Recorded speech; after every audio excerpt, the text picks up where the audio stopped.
할렐루야. 우리 전자를 찾아오면서 만나서 감사합니다. 사랑하고 축복합니다. 이제 생각해보면 감사합니다. 우리 강원도에서 일어났던 산불로 얼마나 많은 죄가 일어나는 줄을 몰라요. 우리가 이렇게 예배할 수 있는 것은 어제까지 우리의 삶이 아니 지금 이 시간까지 우리의 삶이 무탈했기 때문에 하나님 앞에 예배할 수 있는 줄 압니다.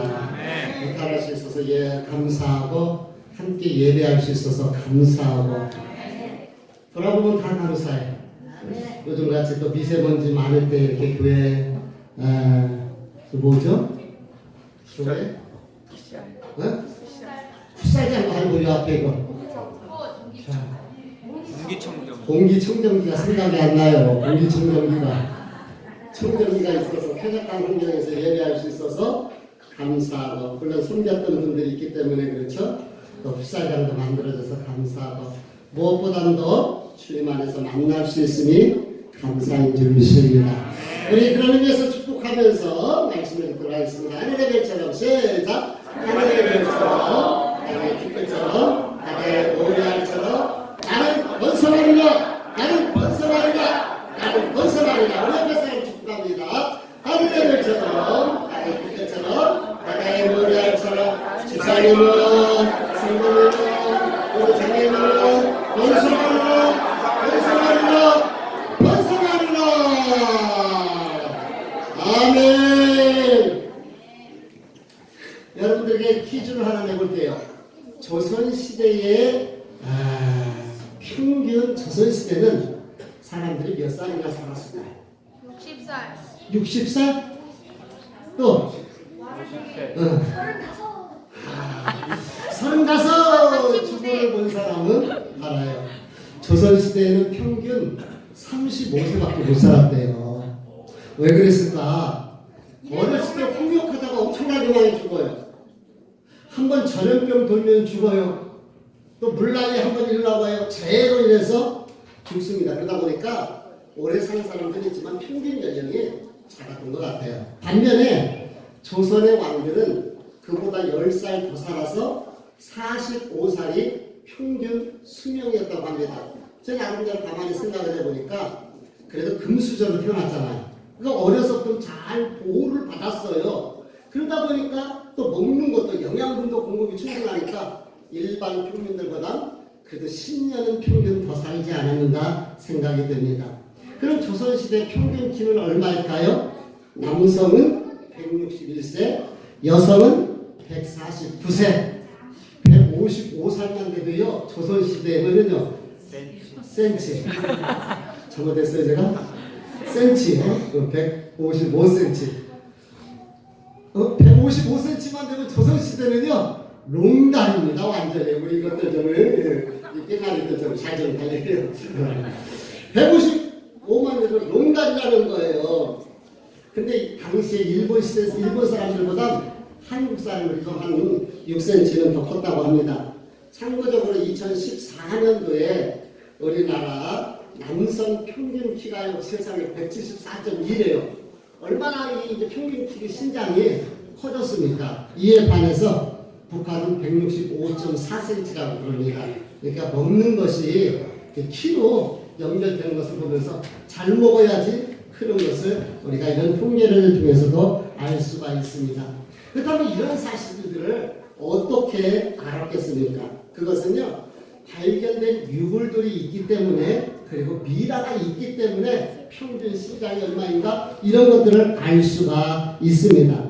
우리나라에서 안동에서 400년 된 미라가 발견됐는데요, 생생하게 수염까지도 아주 생생하게 있는 그런 미라가 발견되어졌다고 그렇게 이야기합니다. 미라를 잘 분석하면은 키는 몇 센치인지, 그 상치의 사람들이 뭘 먹고 또 몇 살에 죽었는가 이런 자료들을 알 수 있어서 옛날 사람들을 이해하는 게 아주 중요한 것이 바로 미라랍니다. 미라는 우리나라뿐만 아니라 전 세계적으로 발견되고 있는데요. 성경에 보니까 성경에도 미라가 나와요. 창세기 50장에 보니까 야곱이 죽었을 때 이삭이 40일 동안 향 재료를 넣어서 향 관리를 이게 부패하지 않게 하기 위해서 만드는 그야말로 미라 작업이었던 것이거든요. 이렇게 해서 미라가 만들어지게 됩니다. 근데 왜 옛날 고대에는 이렇게 귀족이나 왕이 죽으면은 미라를 만들었을까요? 이집트에서 이런 사상이 있었어요. 영혼은 불멸한다. 즉 영혼은 죽지 않는다. 근데 이 영혼이 어디 다른 데가 머무는 것이 아니라 시신 속에 오랫동안 머문다는 거예요. 그래서 어느 기회가 되면은 다시 부활하게 되는데 그러려면 시신이 오래 있어야 되잖아요. 그래서 방부 처리를 해갖고 미라를 만들게 됐었던 이유가 바로 여기에 있다고 합니다. 영혼은 여기 죽지 않는다. 맞아요. 성경에도 영혼은 여기 죽지 않는 것을 가르쳐주고 있습니다. 그런데 우리가 기억해야 될 것이 있어요. 오리지널이 있으면 가리지널이 있습니다. 명품이 있으면 짝퉁이 있어요. 짝퉁이 더 멋있습니다. 진짜가 있으면 가짜가 있어요. 영혼 불멸이라는 사상은 이게 성경적으로도 이야기를 하지만은 그러나 그 영혼이 미라 속에 머물다가 부활하는 것이 아니라 예수 그리스도 안에서 부활하고 예수 그리스도 안에서 영원한 생명을 누리게 된다는 거예요. 오늘 주님께서는 나는 부활이요 생명이다. 따라서 할까요? 나는 부활이요 생명이다.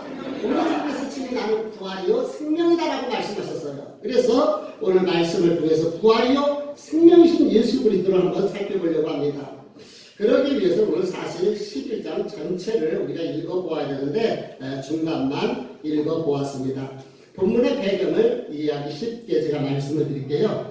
예수님이 아주 사랑하는 그러한 집안이 있었습니다. 그 집이 누구냐면 마르다 집안이에요. 마르다는요 오빠 나사로와 여동생 마리아와 함께 3남매가 행복하게 오손도손 살고 있는 그런 집이었어요. 그런데 이 집안에 기둥과 같은 오빠 나사로가 병이 든 거예요. 그러니까 예수님을 사랑하는 가정이라 했잖아요. 예수님에게 사람을 보내서 예수님 우리 오빠가 죽게 되었습니다. 그러니까 좀 빨리 오셔서 오빠 좀 고쳐주세요. 부모 같은 오빠거든. 의지할 수밖에 없는 오빠인데 그 오빠가 병들었어요. 어린 그 여동생들 어리지는 않았겠지. 여동생들이 얼마나 걱정했었겠어요. 그래서 예수님을 보냈는데 예수님이 오시지를 않는 거야. 아니 사랑한다면 왜 오시지를 않았을까? 오시지를 않아요. 그리고 죽어서 장사 지낸 후 나흘 만에 왔어요. 우리나라는 며칠 장례를 치러요? 우리나라는 3일 장례를 대부분 치릅니다. 근데 이 이스라엘도 3일 장례를 치렀어요. 왜 3일 장례를 치르냐면 이유가 있어요. 이 영혼이 몸에서 빠져나오면은 다시 자기가 있었던 몸으로 돌아가려고 그 시신 위를 맴돈다는 거예요. 그러다가 만약에 이 몸을 장례를 치르면 들어올 수가 없는 거예요. 그러니까 3일은 기다려준다는 거죠. 근데 3일이 지나가면 썩어요. 냄새나요. 더 이상 들어올 수가 없는 거예요. 그러니까 3일이 끝났다라는 4일째가 됐다는 것은 모든 것이 다 끝났다. 희망이 없다. 가능성이 없다는 그러한 것이에요. 그런데 참 야속하게도 예수님이 그때서 오신 거예요. 이 예수님이 오셨다는 말을 듣고 20절 말씀을 같이 읽어볼까요? 같이 읽어봅니다. 시작.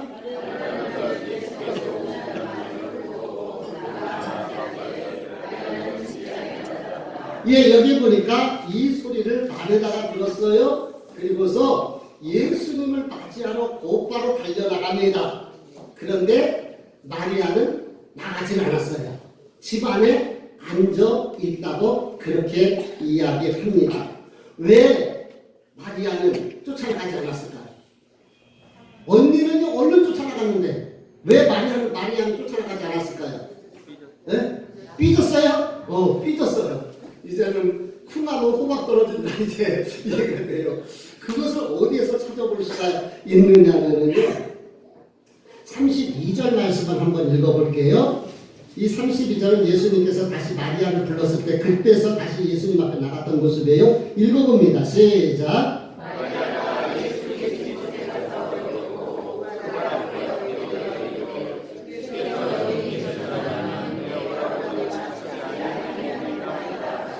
예, 지금 이 마리아가 두 번째 예수님이 부르니까 그때서 예수님 앞에 나와가지고 하는 이야기가 주께서 여기 계셨더라면 내 오라버니가 죽지 아니하였겠나이다. 말에는 느낌 있고 색깔 있고 감정이 들어있어요. 요 말이 너무 반가워서 예수님한테 하는 말인 것 같아요. 여러분들이 생각했을 때 거가 뭔가 톡 쏘고 뭔가 가시가 좀 있는 것 같아요. 응? 좀 뭔가 가시가 좀 있는 것 같죠? 예수님 그럴 수 있습니까? 아니 우리가 얼마나 예수님 우리 주님을 우리가 사랑했는데요. 좀 오셔서 왜 고쳐주시지 않았습니까? 라는 뭔가 서운함이 그 안에 들어있는 거예요. 서운함이 그 마음속에 있는 거예요. 그러니까 삐져서 거자는 말씀대로 삐져서 가지도 않고 예수님 왔어? 나 안 봐 예수님. 그리고 머물러 있었던 것이지요. 그런데 한번 따라서 할까요? 그럴 만한 이유가 있겠지. 그럴 만한 이유가 있겠지. 우리가 살아갈 때에 오늘 그런 생각이 잠깐 저도 간단해서 들었는데 그럴 만한 이유가 있겠지. 우리가 때로는 상대방을 이해 다 못할 때 그럴 만한 이유가 있겠지. 이렇게 마음만 한번 우리가 생각하면은 우리 마음이 훨씬 더 부드러워질 수 있고 분노했던 우리의 마음이 가라앉을 수도 있고 상대방을 이해할 수 있는 걸음이 될 수도 있을 것 같아요. 잘 보세요. 왜 예수님이 오셔서 고쳐주질 않았을까요? 1번 자신감이 없는 거예요. 고쳐줄 자신감이. 2번 능력이 좀 떨어졌어 이제. 3번 사랑이 식었어. 몇 번일 것 같아요? 여러분들이 생각할 때는 4번. 역시 정답을 알고 있어요. 4번.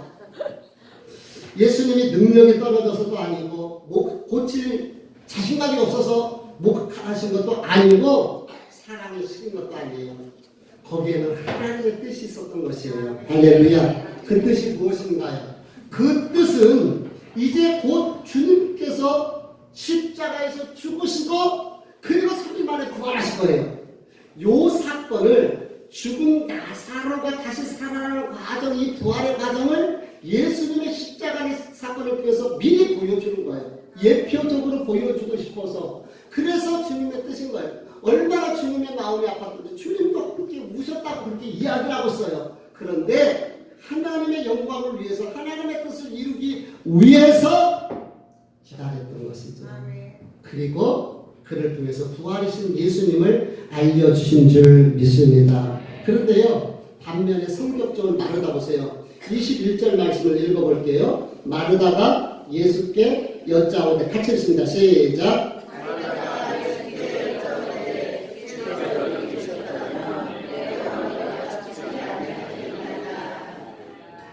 역시 마리아하고 같은 마음이에요. 그렇죠? 뭔가 그 안에 서운함이 마르다도 묻어 있어요. 좀 오셔서 오빠 좀 고쳐주셨으면 얼마나 좋았을까. 그런데 22절 말씀을 읽어볼까요? 따라서 같이 읽어봅니다. 시작.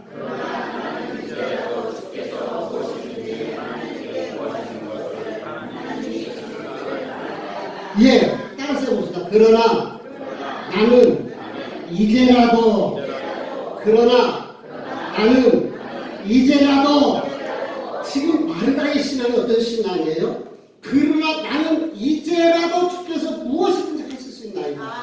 다시 말씀을 드리면은 이미 오라버니가 죽었어요. 끝났어요. 3일이 지나서 사흘째가 됐어요. 나흘째가 됐어요. 그러니까 이제 더 이상 가능성이 없어요. 주님이 오셔서 고쳐주셨더라면 좋겠는데 그러나 이제는 끝났지만 그러나 나는 이제라도 뭔가의 기대, 뭔가의 희망이 이 안에 담겨져 있는 거예요. 그러나 이제라도 나는 왜 주님이 고쳐주시지 않았는지 몰라요. 그러나 나는 주님의 뜻이 어디 있는지 몰라요. 그러나 나는 이제라도 왜 내게 이런 어려움이 있는지 나는 몰라요. 그러나 나는 이제라도 우리 자식들에게 어려움이 있어요. 왜 이 자식에게 이런 어려운 힘든 일이 있는지 나는 몰라요. 그러나 나는 이제라도 주님이 하시면 뭔가 일이 이루어질 것이다. 그러나 나는 이제라도 그래요. 우리 가정에 왜 이런 일이 일어나는지 나는 모릅니다. 나는 알 수가 없어요. 그러나 나는 이제라도. 사업장에 어려움이 있어요. 왜 이렇게 어려움이 생기는지 모르겠어요. 그러나 나는 이제라도 주님께서 이제라도 도저히 내 힘으로, 내 계산으로, 내 방법으로 바뀔 만한 것이 아무것도 없어요. 그러나 나는 이제라도. 이것이 저와 여러분의 믿음이 됐으면 좋겠어요. 이게 믿음인 거예요. 그러나 나는 이제라도. 나는 왜 이런 일이 일어나는지, 왜 주님이 오셔서 고쳐주지 않았는지, 왜 주님께서 우리 사랑하는 오빠를 살려주시지 않았는지 나는 잘 모르겠어. 그러나 나는 이제라도. 이 얼마나 아름다운 믿음이죠. 그러나 나는 이제라도 포기하지 않겠다는 거죠. 기대를 끊지 않겠다는 거예요. 희망을 놓지 않겠다는 거예요. 주님이 계시기 때문에. 주님께서 어떻게? 그래서 그 주님께서 뭔가 변화, 새로운, 아니면 내가 생각하지도 못하는 길로 나는 끝났다 생각하지만 주님이 인도해 내실 줄 믿습니다. 다시 한번 따라서 해볼까요? 그러나 나는 이제라도. 아멘. 그러나 나는 이제라도. 여러분, 기도의 제목이 잘 응답되지 않습니까? 아무리 기도해도 응답이 없는 것처럼 보이는가요? 그래도 포기하지 마시고 그러나 나는 이제라도 주님을 바라보시길 바랍니다. 그러나 나는 이제라도 절망하지 마십시오. 그러나 나는 이제라도 포기하지 마십시오. 낙심하지 마십시오. 그러나 나는 이제라도. 이 고백 위에 주님께서 뭐라고 말씀하시냐면 23절에 예수께서 이르시되 내 오라비가 다시 살아나리라. 아멘. 내 오라비가 다시 살아나리라. 이 말씀을 우리에게는 이렇게 적용을 할 수가 있어요. 내가 다시 살아나리라. 내 집안이 다시 살아나리라. 내 자녀들이 다시 살아나리라. 내 사업장이 다시 살아나리라. 주님이 하시면 되는 거잖아요. 주님이 하시면 되는 것입니다. 내 오라비가 다시 살아나리라. 그랬더니 마르다가 이렇게 이야기하는 거예요. 24절에 마르다가 이르되 마지막 날 부활 때는 다시 살아날 줄 내가 아나이다. 마르다의 신앙은 어떤 신앙이에요? 부활 신앙. 마르다의 신앙이 무슨 신앙이라고요? 부활 신앙. 마지막 날에는 다시 살아날 것을 내가 알고 있습니다. 라고 고백하는 것이죠. 당시에 사람들이 믿음이 바로 이 믿음이었어요. 바리새인들과 일반 사람들이 믿는 믿음은 하나님께서 마지막 날 다시 부활시켜 줄 것이라는 믿음을 가지고 있었습니다. 그래서 그들은 부활 믿음, 부활 소망, 부활 신앙을 가지고 그 당시 예수님 시대 사람들도 살고 있었던 것을 볼 수가 있지요. 그런데 다 그렇게 믿었던 것이 아니에요. 마태복음 22장 23절 말씀에 보니까 부활이 없다 하는 사두개인들이 똑같은 사람들이지만 그 시대 사람들이지만은 부활을 믿는 사람이 있었고 사두개인은 부활을 믿지 않았다는 거예요. 부활을 믿지 않았기 때문에 예수님을 올무에 걸려고 낚시질 질문을 던지고 있는 것을 볼 수가 있습니다. 지금도 마찬가지예요. 예수 그리스도의 부활을 믿는 사람이 있고 예수 그리스도의 부활을 믿지 않는 사람들이 있습니다. 우리가 함께 다 부활하려는 믿는 사람이 있고 부활하고 죽으면 끝난다라고 생각하는 사람들이 있다는 것이죠. 오늘 이 자리에 오신 분들은 예수 그리스도의 부활과 함께 부활하는 부활의 소망을 가지고 있는 사람들인 줄 믿습니다. 이때 주님께서 분명하게 이렇게 말씀하셔요. 나는 부활이요 생명이다. 나를 믿는 자는 죽어도 살겠고 무릇 살아서 나를 믿는 자는 영원히 죽지 아니하리니 내가 이것을 믿느냐. 여러분 믿습니까? 주님께서 나는 부활이요 생명이 되신다. 부활이요 생명. 우리 열린 축복교회 성도들이 부활이요 생명 되신 예수 안에서 기뻐하시길 바랍니다. 부활이요 생명이신 예수 안에서 기뻐하시길 바랍니다. 부활이요 생명이신 예수 안에서 감사할 수 있기를 주여로 축복합니다. 다음 주에는요 우리 종료주일이에요. 이제 이 종료주일날 우리가 함께 성찬 예식을 하려고 합니다. 원래 보통 부활절날 성찬 예식을 하는데 부활절날은 너무 제가 보니까 복잡하고 막 그냥 의미를 제대로 우리가 돌아볼 수가 없어요. 그래서 한 주간 더 종려주일이죠. 고난주간이 시작되어지는데 예수님의 살과 피를 생각하면서 우리가 성찬 예식을 할 때는 예수님의 살을 상징적으로 떡을 대하잖아요. 그래서 우리 주님께서 채찍 맞으셔서 살점 찢기시고 고통 당하실 그것을 상징적으로 보여주는 거잖아요. 또 우리가 포도주를 함께 마십니다. 그 포도주는 우리를 위해서 피 흘리신 예수님의 고난의 피, 고열을 상징적으로 보여주는 거예요. 그런데 지난주에 말씀드렸던 것처럼 포도주가 무엇을 상징한다고요? 포도주가 기쁨이에요. 그래서 안식일은 하나님 앞에 감사하면서 안식하고 얘기하면서 기쁨의 포도주를 한 잔 마시고, 결혼일은 너무 즐거운 일이잖아요. 행복한 날이잖아요. 그래서 2잔의 포도주를 마시고, 6월절은 구원받은 날이에요. 가장 큰 기쁨의 날이에요. 그러니까 넉 잔의 포도주를 마시고, 우리 다음 주 예수 그리스도의 이 살과 피 포도주와 떡을 대할 때에 주님의 은혜에 감사하며 주님이 십자가에서 고난당한 그 모습을 기억하면서 뿐만 아니라 그분을 통하여 부활이요 생명을 얻게 된 그 은혜의 기쁨을 우리 함께 나누었으면 좋겠습니다. 이제 다음 주가 지나면 다음 주가 이제 고난주간이 되어져요. 고난주간과 연결시켜서 성찬의 의미를 되새겨 보시고, 성경은 분명하게 이야기하고 있습니다. 자기 몸을 살피지 아니하고 자기를 돌아보지 아니하고 함부로 주의 살과 피를 대할 수가 없다는 거죠. 그래서 한 주간 살피면서 자기 자신을 점검하면서 성찬 예식에 동참하고 고난주에 참여하는 일들이 있기를 바랍니다.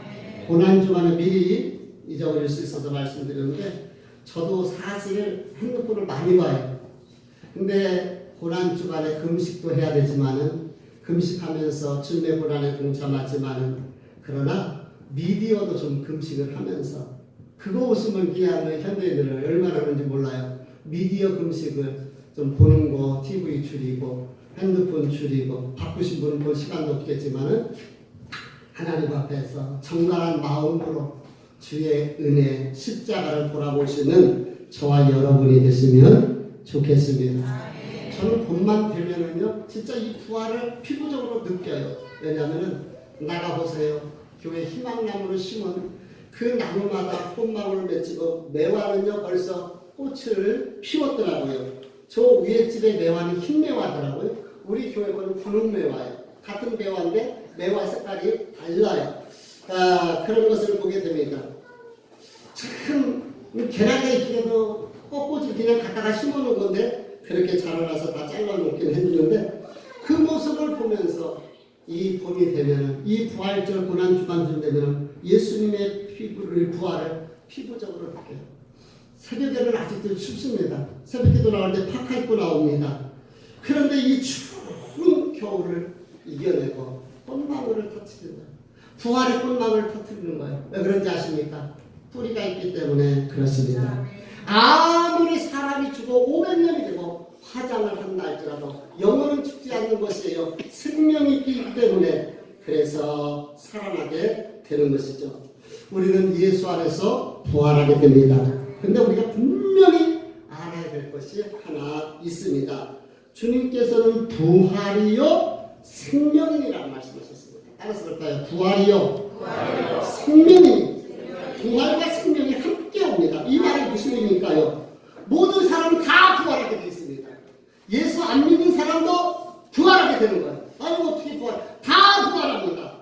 믿는 저와 여러분은 예수 그리스도와 함께 생명의 천국으로 가게 될 것이고, 믿지 않는 사람은 부활하지만 심판받아 지옥으로 떨어지게 될 것입니다. 지옥이 어떤 곳인가요? 너무 갈증이 나니까 손이 다 달아 피가 손톱이 다 빠져나가도록 땅을 파도 물 한 모금을 얻을 수 없는 것이 바로 지옥입니다. 지옥은요 전기 고문하고는 고춧가루 고문하고는 비교할 수 없는 그 고통스러운 것이 지옥인 거예요. 다 부활하는데 저와 여러분은 주님과 함께 영원한 천국 아름다운 곳으로 가게 될 것이고, 그렇지 않고 주의 부활과 생명인 것이 예수를 믿지 못했던 자들은 지옥으로 떨어져서 그 고통을 당할 수밖에 없습니다. 죽고 싶어도 죽을 수가 없어요. 벗어나고 싶어도 벗어날 수가 없는 것입니다. 이게 협박을 들리는가요? 이게 공갈로 들리는가요? 사랑하는 성도 여러분, 반드시 천국과 지옥은 있습니다. 예수 생명이 중요한 거예요. 저와 여러분에게 예수 생명이 필요한 줄 믿습니다. 늘 이야기를 하지만 닭장에 닭이 2마리가 있어요. 알을 안 낳더라고요. 저걸 잡을 수가 없어서 그냥 놔둬요. 그런데 또 알을 봄이 되니까 이 털이 다 빠지고 나더니 다시 알을 낳더라고요. 근데 저 알은 아무리 품어도 부활시켜도 절대 부화하지 않습니다. 왜요? 그 안에 생명이었기 때문에 그런 거예요. 생명이었기 때문에. 보기에는 똑같은 계란인데요. 똑같은 달걀입니다. 유정란과 무정란은 사람들이 눈으로 식별해낼 수가 없어요. 예수 생명, 영생의 씨앗이 있는 사람과 없는 사람 우리 눈으로 파악할 수가 없어요. 그러나 예수 그리스도가 있는 영혼 속에는 생명이 그 안에 있음을 깨달으시기를 바랍니다. 그리고 저와 여러분에게 예수 생명이 있어서 예수 그리스도와 함께 영원한 부활, 천국에 임하게 되는 줄 믿습니다. 서론에서도 잠시 말씀드렸던 것처럼 조선시대는 35살 살았어요. 2012년 기준 남녀 평균 수명이 81세랍니다. 이제 저를 얼마나 젊은데 여기 있는 이 아이들은요 100살 훌쩍 넘어갈 거예요. 평균 연령이. 그런데 기억하십시오. 아무리 수명이 길어지고 인간이 오래 산다 할지라도 인간 스스로는 죄 문제를 해결할 수가 없습니다. 아무리 오래 살아도 인간의 죄 문제는 과학적으로 해결할 수가 없습니다. 아무리 오래 살아도 인간은 죄인입니다. 죄의 문제를 해결해 주실 분은 오직 예수 그리스도밖에 없습니다. 예수 그리스도가 생명이시고 그분이 부활이 되시는 줄 믿습니다. 예수 그리스도를 믿으시길 바랍니다. 진짜 믿으시길 바랍니다. 관념 속에 생각 속에 형식적으로 믿지 마십시오. 진짜 예수 그리스도 그분을 구주로 생명으로 모시기를 바랍니다. 이것이 부활신앙을 간직한 성도들의 삶의 모습이요. 그래서 부활 소망을 가졌다는 것은 우리는 예수 안에서 부활하여 생명을 얻어서 영원한 천국을 누리게 된다. 그날을 기대하며 바라보며 사는 것, 소망이죠. 그런데 여기서 우리는 한 걸음 더 나가야 된다는 거예요. 우리가 부활하면은 나중에 죽어서만 부활 생각하지 말고 이 땅에서도 부활 생명을 가지고 살아가자는 거예요. 부활 신앙으로 살아가야 될 줄 압니다. 부활이라는 말은 아나스타시스라는 단어를 쓰는데 이 말을 영어로는 라이즈업, 깨어나다, 스탠딩업, 일어나다 이런 뜻을 가지고 있어요. 그래서 영어로는 부활을 리바이벌, 레저렉션이라는 그런 단어를 써요. 이 말은 다시 살아나고 소생하고 회복한다. 우리가 부활 신앙을 가졌다면 이 땅에서도 죽어서 살아서 안 된다는 거예요. 이 땅에서 살아있는 삶, 일어나는 삶, 행동하는 삶, 도전하는 삶, 하나님의 영광을 위해서 살아가는 능동적인 삶, 이것이 바로 이 땅에서 살아가는 부활 신앙인 거예요. 잘 보세요. 나사로가 죽었습니다. 무덤 안에 들어갔습니다. 그는 말하지도 못하고 행동하지도 못하고 아무것도 못해요. 차량 운전도 못하고요. 주방 공사도 못하고요. 청소도 못해요. 그런데 주님께서 나사로야 나오라 말씀하셨을 때 그가 잠자는 곳에서 일어났습니다. 이것이 바로 부활이라는 거죠. 일어났습니다. 움직였습니다. 활동했습니다. 말했습니다. 예수님의 말씀을 들었습니다. 그리고 예수님을 전하는 삶을 살았습니다. 그래요. 우리가 이 땅에서 부활 신앙으로 산다는 것은 그렇게 맨날 좌절하고 낙심하고 실패하고 그래서 포기하고 그리고 이렇게 아이고 인생 빨리 죽었으면 좋겠다 이렇게 사는 것이 아니라 주 안에서 능동적으로 적극적으로 도전하면서 믿음으로 헌신하면서 살아가는 것이 부활신앙인 줄 믿습니다. 우리가 부활신앙으로 살아갔으면 좋겠어요.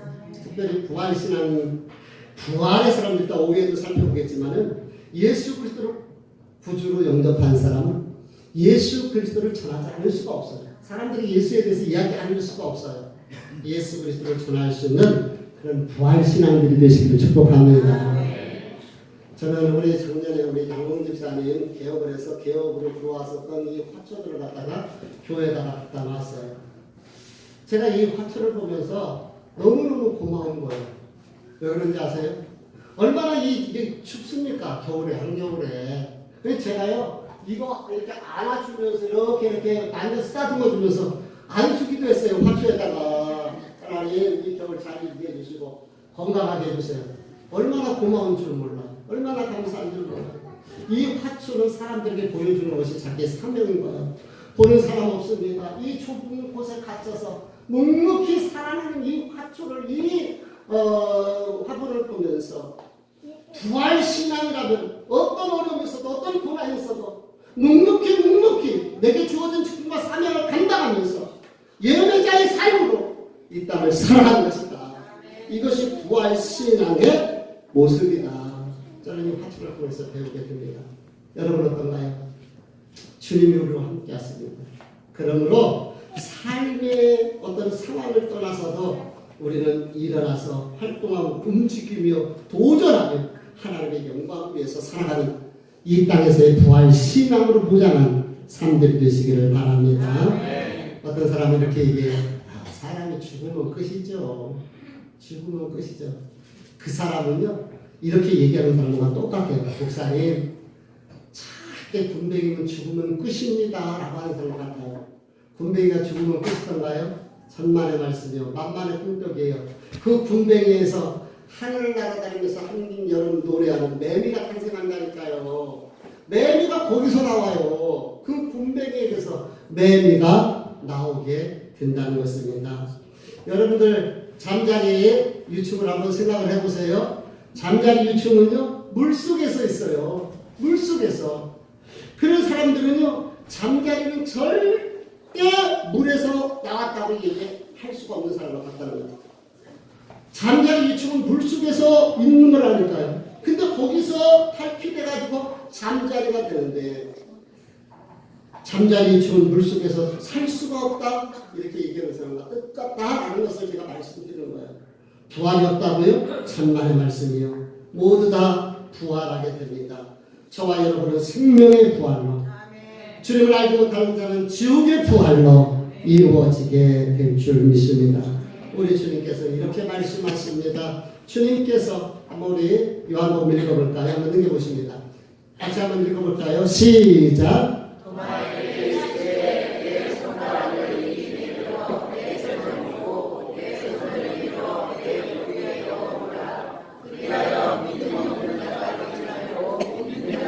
엄마가 한 얘기가 그거예요. 아이고 사람이 죽으면 땡치기 어떻게 살아납니까? 나는요 내 손가락으로 예수님 못 잡고 난 그 손가락을 손바닥을 넣어봐야 되고 내 손으로 창작난 옆구리를 내가 만져보고 눈으로 봐야지 확인할 수 있습니다. 그래야지 믿죠. 죽으면 어떻게 믿습니까? 죽었는데 어떻게 부활합니까?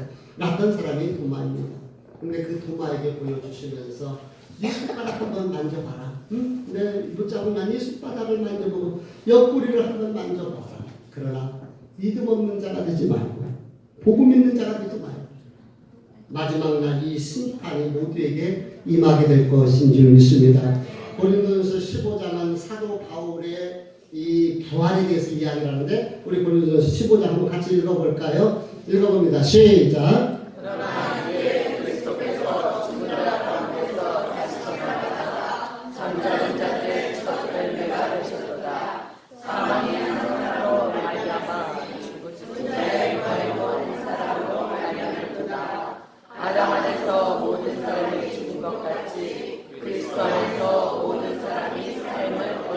아멘. 아담 한 사람 때문에 인류의 대표성의 원리에서 인간이 죄인이 될 수밖에 없었어요. 근데 예수 그리스도 안에서 우리가 생명을 얻게 되어지는 것이죠. 우리 주님이 잠자는 자의 첫 열매가 됐어요.